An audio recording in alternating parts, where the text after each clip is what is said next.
Mission APSC ANJ নামৰ YouTube চেনেলটোলৈ আপোনালোকক স্বাগতম জনাইছো।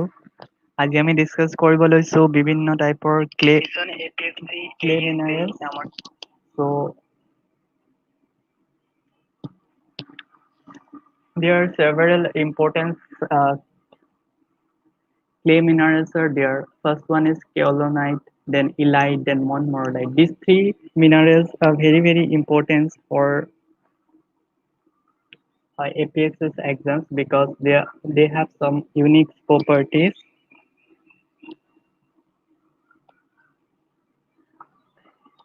So first one is kaolinite. Kaolinite, the property is it has less active clay minerals. The clay mineral content is less, and in case of elite, it is a normal medium active clay mineral.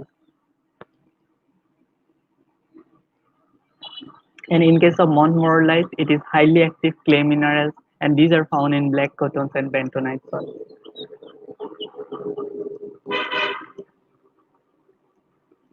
Then coming to relative density, density index, and degree of density.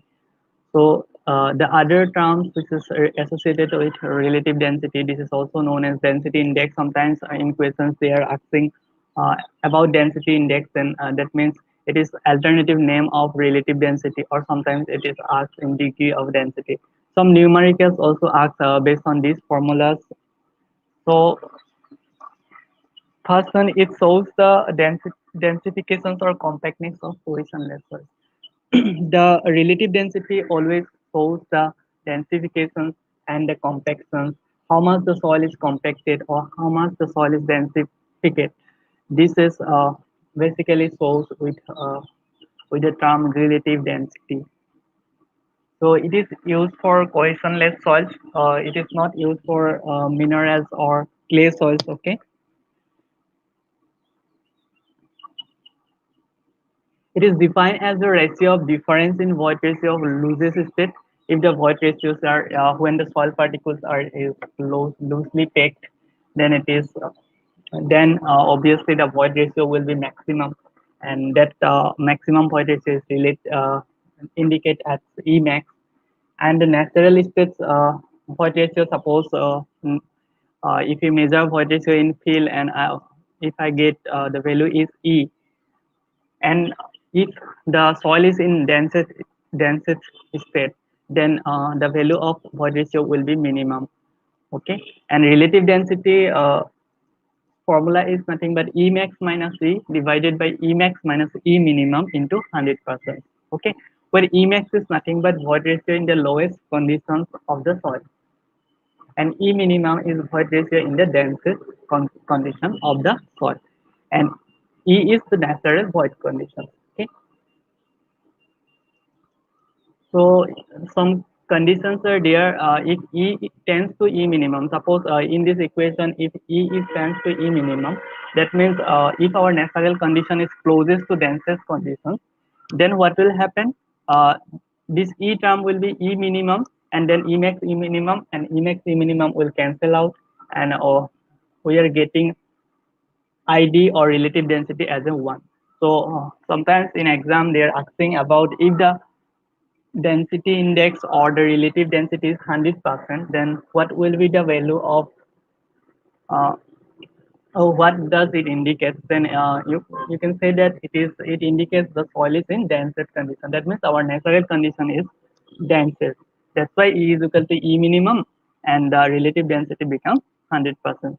Similar manner, if the soil is in loosest condition, then this term will be natural content become A max, and if E max minus E max while we deducting, then the this part will be 0, and ultimately the relative density getting as 0%.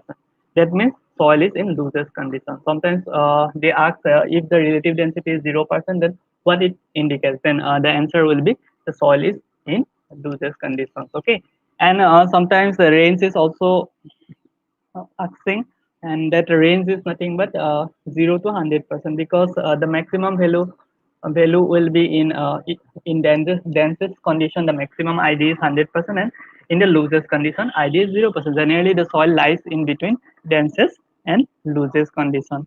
That's why our ID's parameters values lies between 0 to 100%.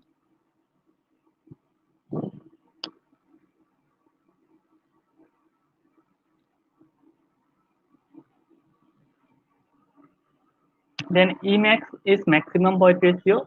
So if E is equal to maximum void ratio, then it trends that gamma D is minimum because gamma D is inversely proportional to void ratio. Okay, that's why when Emax is maximum, then gamma D is minimum. So Emax is equal to Z gamma W by gamma D minimum minus 1.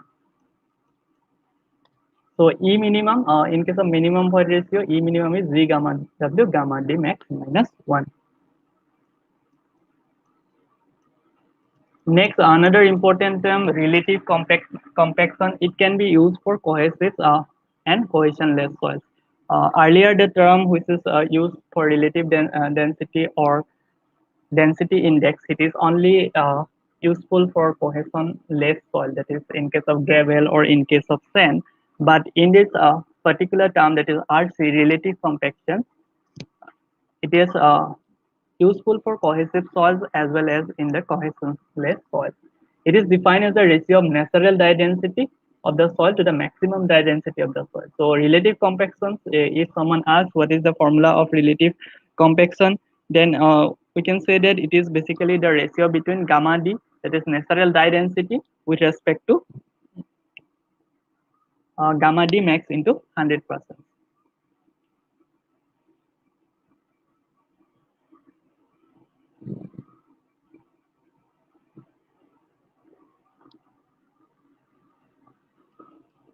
So RD is nothing but gamma D by gamma D max equal to Z gamma W 1 plus E. So Z gamma W 1 plus E minimum. So RC is equal to 1 E minus 1 plus E. So this formula is also useful for determinations of numerical. Empirically, the relative compaction and density index can be related. One empirical formula is also there. RC is equal to 80 plus 0.2 ID. So if ID is 100%, that is soil is if the soil is in densest condition, it indicates RC is equal to 100% because if I am putting ID is 100 here, then obviously 100 into 0.2 is 20. So 20 plus 80 is 100. Or if ID is 0%, that RC is 80%. So in case of ID ranges, RC ranges 80% to 100%. So this is the basic difference. So if you see the range of ID, then you can get the range is in between 0 to 100%. But in case of the relative compactness or relative compactness, the value is 80 to 100%.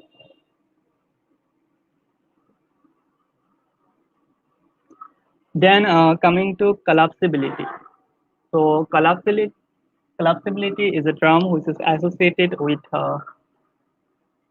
collapsible soil which shows sudden large plastic settlement or deformation, decrease in volume on saturation, wetting, or increasing the water content. So if you increase the water content values, then if the soil have an sudden plastic settlement or sudden deformation, that means if there is a decrease in volume, then that particular property, because of saturation or wetting or because of the increasing water content, then that property is known as collapsibility. For example, if you lost soil without pacers, okay, so some loose soils which have no pacers, they show some collapsibilities. Then collapsibility of a soil is measured in terms of collapsible potential. The collapsibility in a soil which is measured in terms of collapsible potential, that is CP. CP is nothing but the measurement.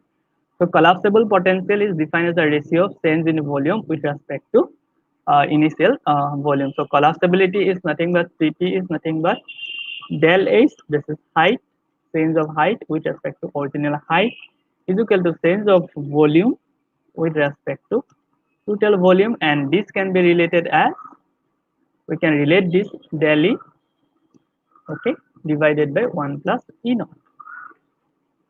So after derivations, you can get one particular relationship del B, del H by S naught, del E by 1 plus 1 naught equal to Cp.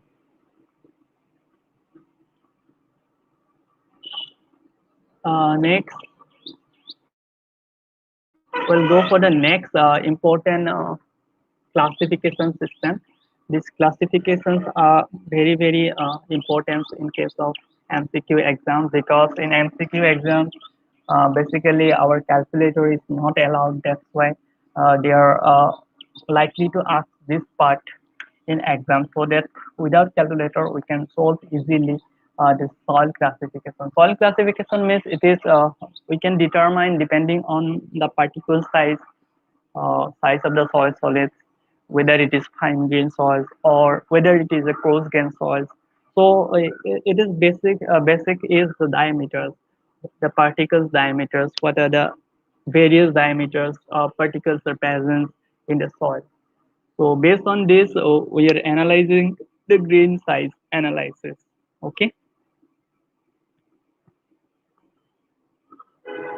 So for the first part, we first see the what is called fine grain soil and what is the coarse grain soil. So these two types first discussing.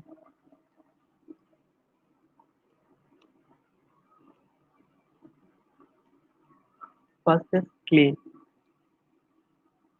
So if the diameter of the particle is less than 2 micron, then it is known as fine grain soil or it is an clay.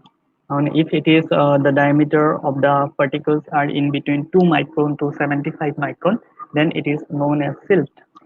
And together the clay and silt are come in the pixels of fine grain soil because their seed size or their particle size is less than 70 microns. So you have to remember the size of particular soils. If it is clay, then it is less than 2 micron, or if it is slate, then it is in between 2 micron to 75 microns, and this altogether is known as fine grain soil.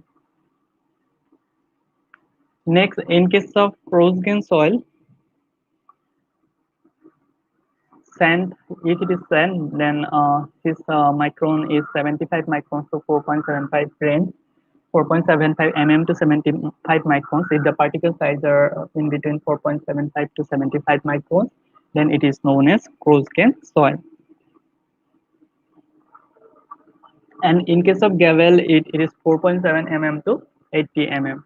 Okay, gravel's dimension is 4.7 mm to 80 mm, and if it is cobbles, then it is 80 mm to 300 mm. Their shapes are in between 80 mm to 300 mm.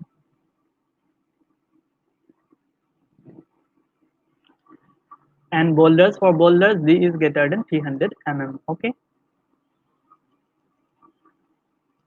Next, in the given soil, if more than 50% of material is coarser than 75 micron, so how now the question is arises how we identify the soils, whether it is coarse grain soil or whether it is fine grain soil. If you give a apparent idea, then you can say that if it is more than 75 micron, then it is a coarse grain soil, or if it is less than 75 micron, then it is a fine grain soil. But uh, in general, in actual field condition, uh, uh, always in case of some amount of fine grain soil always exists in between coarse grain soil also. Suppose if we have some clay sand percentage as 70% and some fine grain soil of 30%, then how we can classify that particular soil? Okay, because it is a mixture of fine grain soil as well as coarse grain soil. So the percentage concept is coming into picture. So if the given soil, suppose we are taking one particular soil, if more than 50% materials is coarser than 75 microns, so suppose 75 more than 50% materials are not passing through 75 micron, then the soil is classified as coarse grain soil. Okay, suppose this is a 75 micron sheet.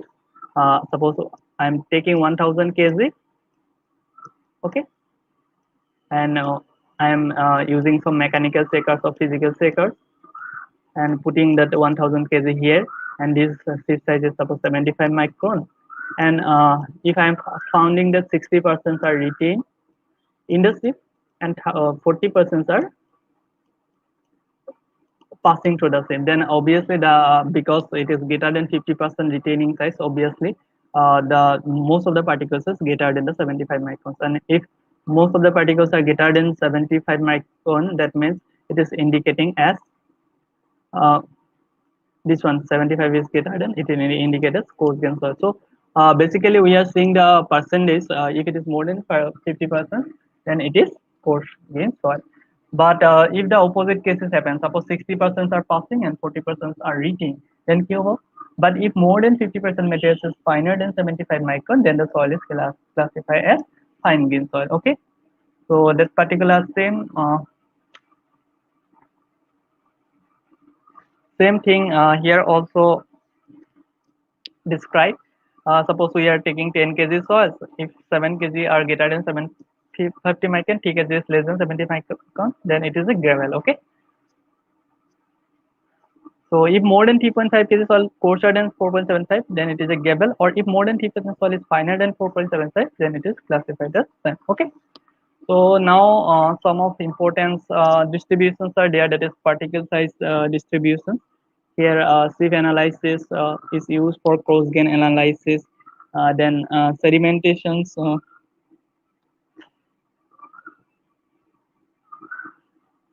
analysis. We have pipette analysis, hydrometer analysis used for fine grain soil. So sometimes they are asking which type of analysis used for coarse grain soil. Then we can say that sieve analysis is used for coarse grain soil. Similarly, if someone asks for fine grain analysis or fine grain soil like sand,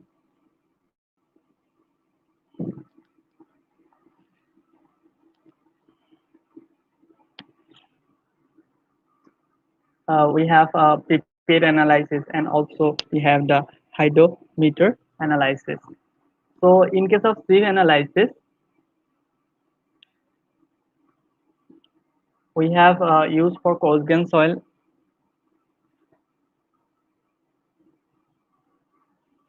with particle size 75 micron to 80 mm.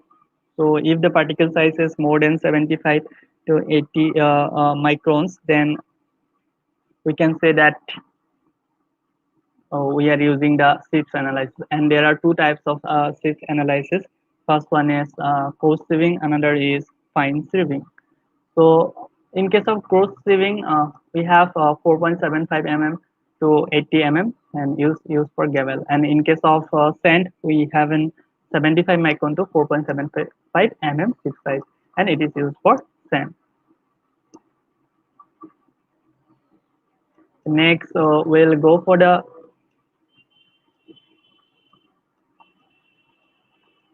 shifts are designated on the basis of their size. So sometimes they are asking which IS code is used for designated the shift analysis.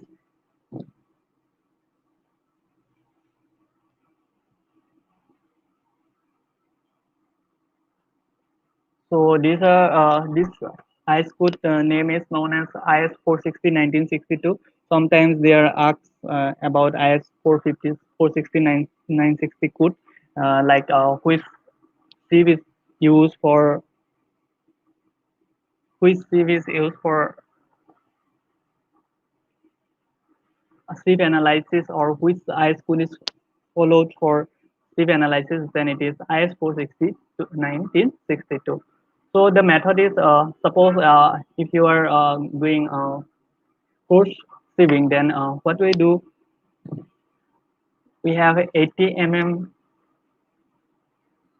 80 mm sieve, and then 40 mm sieve, then 20 mm sieve. We are arranging this sieve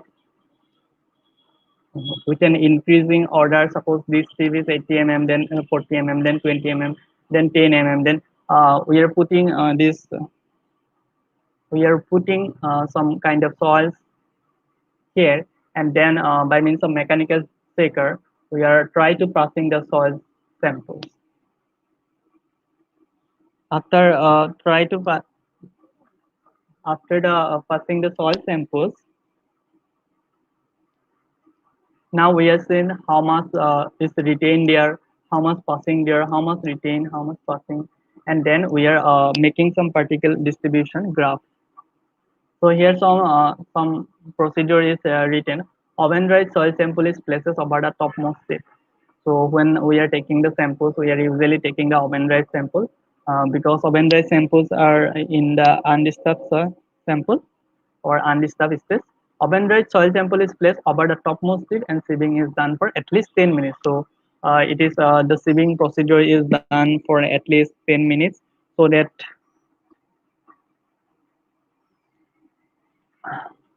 they can properly sieve. And this is either it is used in manually or it is also using by means of sieving.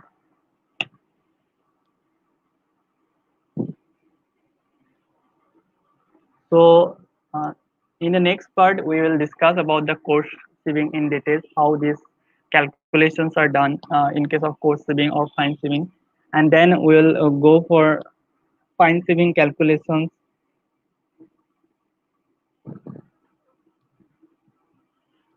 Then we'll go for the fine sieving calculations, and then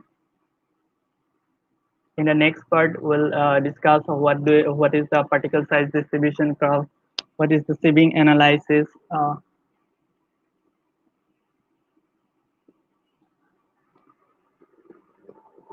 So this all for today's lecture. In the next part, we'll go for the particle distribution curve and some calculation procedure, coefficients of uniformity and coefficients of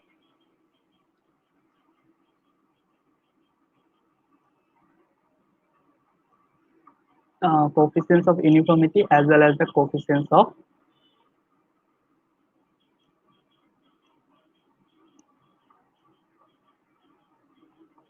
uh, curvature.